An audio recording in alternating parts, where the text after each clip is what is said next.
আসসালামু আলাইকুম dear viewers friend, আপনারা দেখছেন একটা পেয়ারা গাছ। এটা ছাদ বাগানে আমি একটা বালতিতে লাগিয়েছি। এটা আমি বিগত 3 বছর পূর্বে লাগিয়েছি এবং মাশাআল্লাহ এটাতে আপনার 12 মাসই প্রায় কম বেশ আপনার এখান থেকে পেয়ারা পাওয়া যায়। আপনারা হয়তো দেখছেন এই পেয়ারা গাছটা আমি প্রথমে মাটিতে এটা বসিয়েছিলাম। সেখানে মাটির সাথে কিছু চা পাতা, ডিমের খোসা এবং কলার খোসার মিশ্রণ করে এটা মাটির সাথে এটা বসিয়েছি এবং সাধারণত প্রত্যেক সপ্তাহে চেষ্টা করি একবার চাল ধোয়া পানির সাথে অন্য পানি মিক্স করে গাছের গোড়ায় দেওয়া এবং সপ্তাহে বা 10 দিন অন্তর অন্তর কলার খোসা ভিজে এটার পানি এটার সাথে মিক্স করে দেওয়া।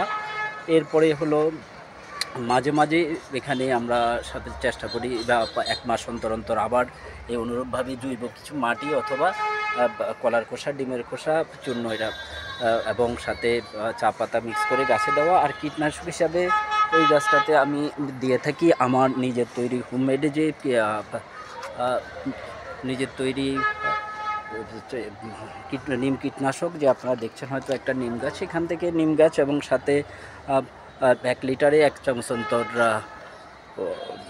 হলুদের গুঁড়া এবং সাথে কিছু হালকা ডিটারজেন্ট মিক্স করে গাছের গোড়ায় দেওয়া হয়, গাছে স্প্রে করা হয়। তাতে আলহামদুলিল্লাহ আপনার সুন্দর এইভাবে একটা পেয়ারা গাছটাতে পেয়ারা পাওয়া যায়। আর এরপরেও এটা সংক্রান্ত যদি কোনো আপনাদের কোনো প্রশ্ন থাকে আপনারা আমাকে প্রশ্ন করতে পারেন বা এখানে কমেন্টস করলে আমি পরবর্তী সময়ে সেটার উত্তর দেব। তাই সবাই চেষ্টা করবেন বেশি বেশি করে গাছ লাগানোর জন্য।